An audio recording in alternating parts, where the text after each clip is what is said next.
teman-teman semua, perkenalkan nama saya Ratu Faraziba. Saya dari Fakultas Taqwa, jurusan Bimbingan Konseling Islam kelas 6E dengan NIM 211340180. Video kali ini yaitu sebagai penyerahan tugas akhir dari mata kuliah Bimbingan Rohani Islam yang Ibu Dr. Andes Eni Nuraini MSI sebagai dosen pengampu dari mata kuliah Bimbingan Rohani Islam. Nah, Ade ini terkena penyakit demam berdarah yang dimana sudah dirawat inap sekitar 4 hari di rumah sakit Budi Asih gitu ya, bersama orang tuanya, bersama ibu dari Ade itu. Nah, yang jadi permasalahan pada kasus kali ini yaitu pasien tersebut yang berinisial Ade itu tidak ingin makan, jadi kehilangan nafsu makan dan sering menangis terus-menerus gitu ya, dikarenakan kondisi beliau yang mungkin kurang fit gitu ya, dan rewel, serta ibunya yang merupakan seorang pekerja gitu di salah satu instansi pemerintahan, yang dimana beliau juga kerja sambil menjaga anaknya, jadi emosi si ibu jadi melonjak dan terkena ke si anak. Langkah pertama yang saya lakukan kemarin yaitu saya melakukan asesmen terlebih dahulu kepada pasien agar saya memahami bagaimana kondisi pasien pada saat ini. Dan yang kedua yaitu saya melakukan pendekatan antara pasien dan ibu pendamping agar kami terjalin komunikasi yang baik serta berjalannya kegiatan bimbingan rohani Islam dengan baik. Nah, yang ketiga saya melakukan pembacaan doa ya, terlebih terkhusus kepada pasien gitu ya, dan memberikan motivasi-motivasi sedikit yang berkaitan dengan rasa sabar.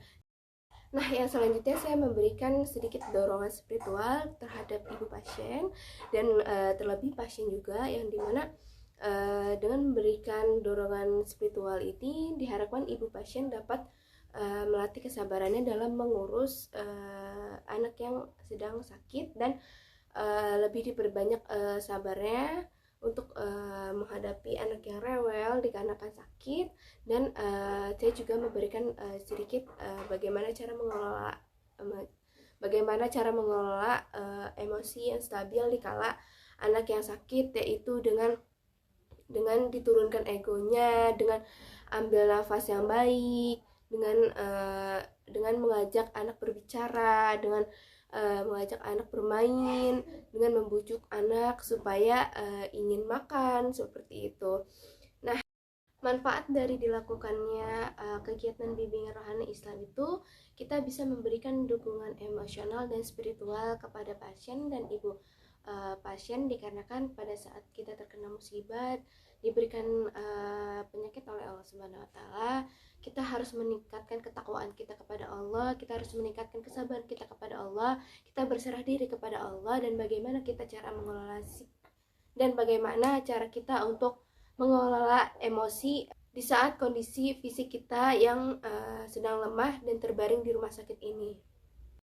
Nah, dari kegiatan bimbingan rohani Islam kemarin yang telah saya lakukan, analisis yang bisa saya simpulkan yaitu kita juga perlu menjaga aspek emosional kita, spiritual kita, dan jangan lupakan aspek tersebut, dikarenakan dua aspek tersebut sangat berpengaruh pada kesehatan fisik kita.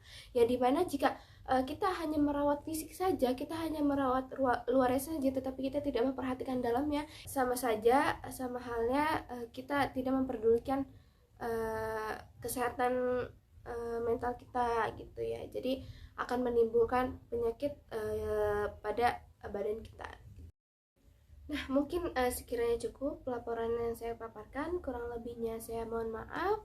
Sampai bertemu di video lainnya, kurang lebihnya saya mohon maaf. Wassalamualaikum warahmatullahi wabarakatuh. Bye bye.